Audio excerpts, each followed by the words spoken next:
মই শিৱপ্ৰসাদ পৰ্ডেল পৃথিৱীৰ ভূগোল এই পাঠটিৰ পঞ্চমটো ভিডিঅ'ত সকলোকে স্বাগতম জনাইছোঁ। আজি আমি যিটো বিষয়বস্তু পঢ়িবলৈ ওলাইছোঁ, বিষয়বস্তুটো হৈছে এছিয়া আৰু ইয়াৰ প্ৰাকৃতিক বৈশিষ্ট্য।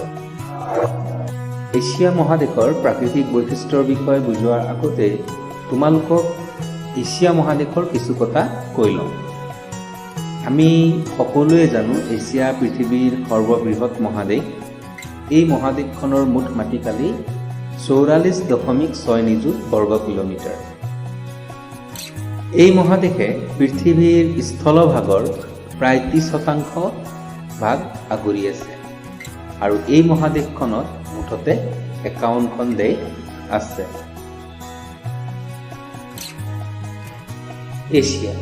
এছিয়া পৃথিৱীৰ বৃহত্তম মহাদেশ।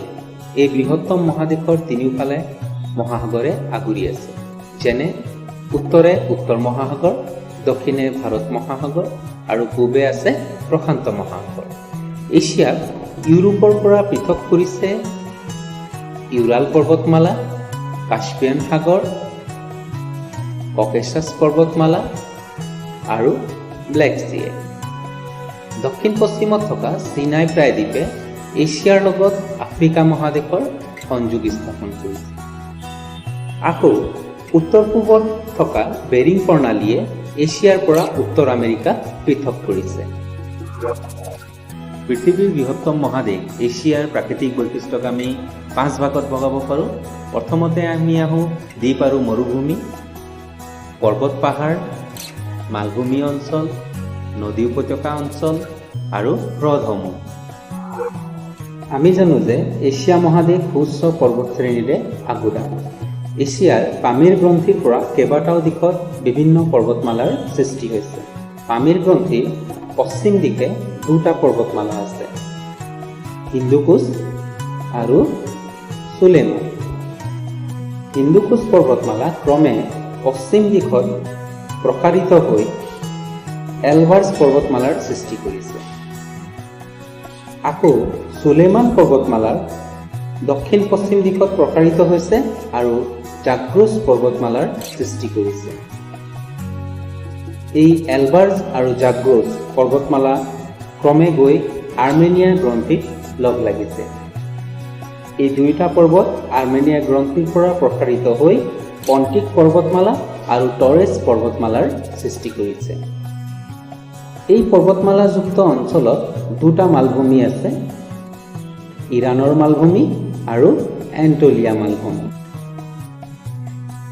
পামিৰ গ্ৰন্থিৰ পৰা পূব দিশত প্ৰধানকৈ 4টা পৰ্বতমালা আছে, হিমালয়, কাৰাকোৰম, কুনলুন আৰু টিয়েনচান। ইয়াৰে হিমালয় পৰ্বতমালা হৈছে পৃথিৱীৰ সৰ্বোচ্চ পৰ্বতমালা।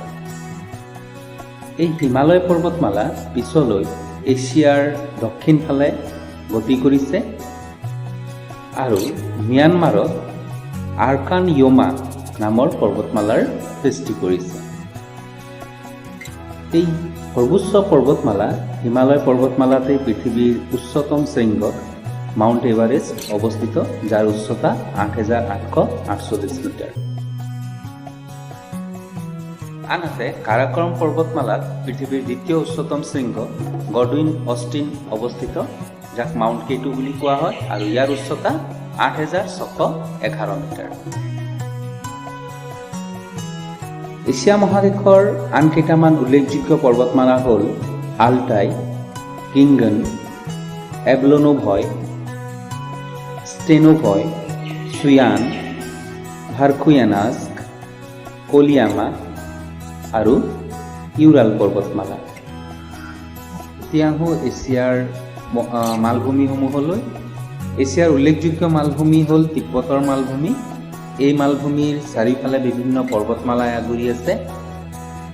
দক্ষিণে হিমালয় পৰ্বতমালা, উত্তৰে কুনলুন পৰ্বতমালা আৰু টিয়েনচান, আৰু উত্তৰ পূৰ্বত কুইলিয়েন পৰ্বত। এই মালভূমিৰ পৰা পূব আৰু উত্তৰ পূব দিশত কেইবাখনো নৈ বৈ গৈছে, যেনে চালভিন, মেকাং আৰু ইয়াংচি। এতিয়া আমি আহোঁ মংগোলিয়ান মালভূমিলৈ। মংগোলিয়ান মালভূমি মাটিকালি ৩২ লাখ বৰ্গ কিলোমিটাৰ। এই মালভূমিৰ দক্ষিণে আছে ইন পৰ্বত, দক্ষিণ পশ্চিমত আলটাই পৰ্বত, পূবে কিংগান পৰ্বত, উত্তৰে চুয়ান আৰু থেংটাই পৰ্বত। এই মালভূমিৰ এটা উল্লেখযোগ্য বৈশিষ্ট্য হৈছে এই মালভূমি পৃথিৱী বিখ্যাত গোবি মৰুভূমি আছে। গোবি মৰুভূমি বিভিন্ন প্ৰজাতিৰ জীৱ জন্তুৰ বাবে বিখ্যাত। এই মালভূমিৰ নিম্ন অঞ্চল হৈছে কোবেন বিৱেৰ আৰু উচ্চ অঞ্চল হৈছে আলটাই। এতিয়া আমি আহোঁ চাইবেৰিয়া মালভূমিলৈ। ইয়াক কেন্দ্ৰীয় বা মধ্য মালভূমি বুলি কোৱা হয়। মধ্য চাইবেৰিয়া মালভূমি অংশত পূব আৰু পশ্চিম অংশত ক্ৰমে য়েনচি আৰু লিনা নৈ বৈ গৈছে। এই মালভূমিৰ উত্তৰে উত্তৰাণ পৰ্বত আছে, দক্ষিণে আছে চুয়ান আৰু বৈকাল পৰ্বত। পূবে এই মালভূমি এটা নিম্নভূমি অংশত গৈ লগ লাগিছে, যাক ইয়াকুত বুলি কোৱা হয়। এই অংশতে পৃথিৱীৰ বিখ্যাত, পৃথিৱীৰ আটাইতকৈ ঠাণ্ডা ঠাই ভাৰফুয়ানাছ অৱস্থিত। এতিয়া আমি আহোঁ ইউনান মালভূমিলৈ। এই মালভূমি চীন দেশৰ দক্ষিণ পূবত অৱস্থিত। এছিয়া মহাদেশৰ এটা ধুনীয়া মালভূমি বুলি ইউনান মালভূমিক জনা যায়। এতিয়া আমি আহোঁ এছিয়াৰ পশ্চিম দিশৰ মালভূমিসমূহলৈ। প্ৰথমতে আৰবৰ মালভূমি। এই মালভূমি এছিয়াৰ পশ্চিম দিশত আছে আৰু পশ্চিমে লোহিত সাগৰৰ লগত সংযোগ হৈছে। নেক্সট এণ্টলিয়া মালভূমি। এই মালভূমি এছিয়াৰ পশ্চিম দিশতে আছে। এই মালভূমি টৰাছ আৰু পণ্টিক পৰ্বতমালাই আগুৰি আছে। ইয়াৰ লগতে পশ্চিম দিশত থকা আন এটা মালভূমি হ'ল ইৰাণৰ মালভূমি। ইৰাণৰ মালভূমিৰ দুটা পৰ্বতমালা এলবাৰ্ছ আৰু জাগ্ৰছ পৰ্বতমালাই আগুৰি আছে। এতিয়া আমি আহোঁ ভাৰতৰ দাক্ষিণাত্য মালভূমিলৈ। এই দাক্ষিণাত্য মালভূমি আৰৱ সাগৰৰ পশ্চিম ঘাটৰ ফালে ওখ হয় আৰু ক্ৰমে পূবে উচ্চতা হ্ৰাস পাইছে। এই মালভূমিৰে বৈ যোৱা প্ৰধান নৈ কেইখনমান হৈছে মহানদী, গোদাবৰী, কৃষ্ণা আৰু কাবেৰী। এই নৈকেইখন পশ্চিমৰ পৰা পূবে গতি কৰিছে আৰু বংগোপসাগৰত পৰিছে। এতিয়া আমি আহোঁ এছিয়াৰ আন এটা প্ৰাকৃতিক বৈশিষ্ট্য সমভূমি অঞ্চললৈ। প্ৰথমতে পশ্চিম চাইবেৰিয়া সমভূমি অঞ্চল। এই সমভূমি অঞ্চলত পশ্চিমে ইউৰাল পৰ্বতমালা আৰু পূবে য়েনেচি নৈয়ে আগুৰি আছে। এই বিশাল সমভূমি অঞ্চলক এছিয়াৰ উত্তৰ দিশৰ বৃহৎ সমভূমি অঞ্চল বুলি ধৰা হয়। নেক্সট আমি আগবাঢ়োঁ এছিয়াৰ উত্তৰ পূব দিশত। এছিয়াৰ উত্তৰ পূব দিশৰ চীন দেশত এটা সমভূমি অঞ্চল আছে, যাক আমি মনচুৰিয়ান সমভূমি অঞ্চল বুলি কওঁ। ইয়াক পূবা পশ্চিমাকৈ কিংগান আৰু চাংবাই পৰ্বতে আগুৰি আছে। নেক্সট আমি আগবাঢ়োঁ চীনৰ আন এটা সমভূমি অঞ্চললৈ, উত্তৰৰ সমভূমি অঞ্চল। চীনৰ উত্তৰৰ সমভূমি অঞ্চল। চীনৰ এই উত্তৰৰ সমভূমি অঞ্চলক য়েল্লো আৰু য়াংচি এই দুখন নৈ প্লাৱন ভূমিয়ে সৃষ্টি কৰিছে। এই অংশত উত্তৰে ইয়ানচান পৰ্বত, পশ্চিমে টাইহান পৰ্বত,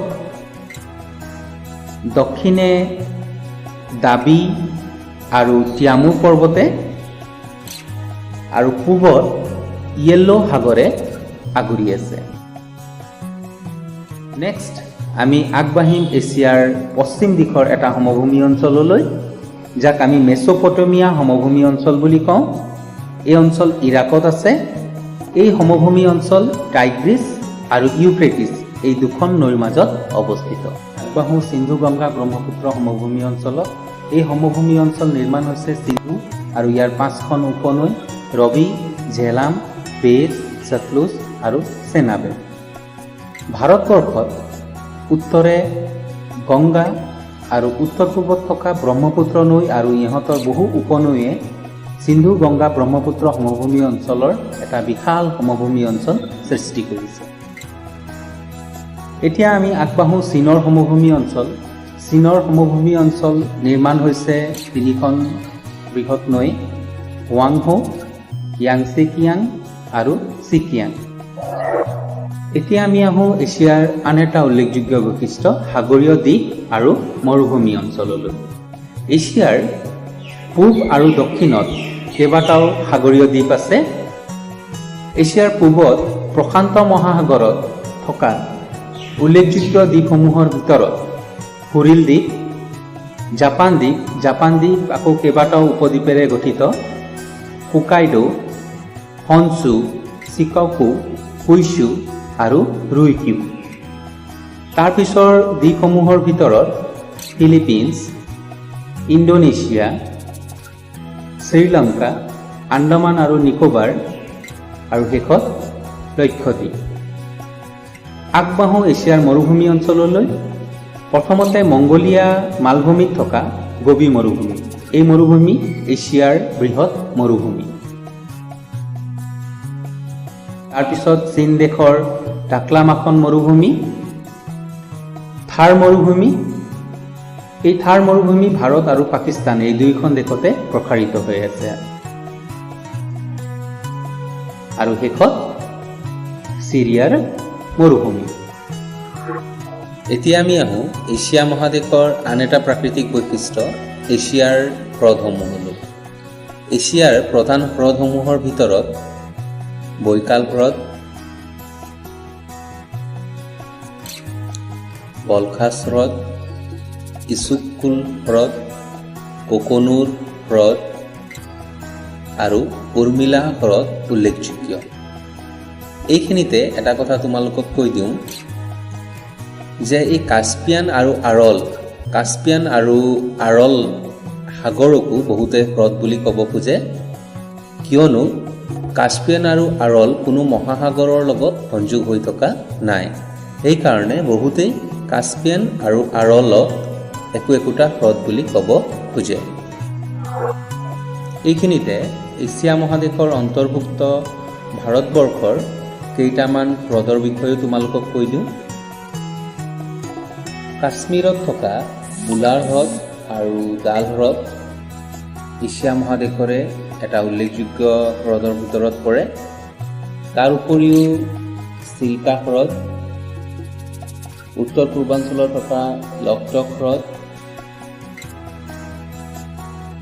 দীপৰ বিল হ্ৰদ আৰু চাম্বৰ হ্ৰদ। এই উল্লেখযোগ্য হ্ৰদসমূহ ভাৰতবৰ্ষৰ লগতে এছিয়া মহাদেশৰ একোটা প্ৰধান হ্ৰদৰ ভিতৰত পৰে।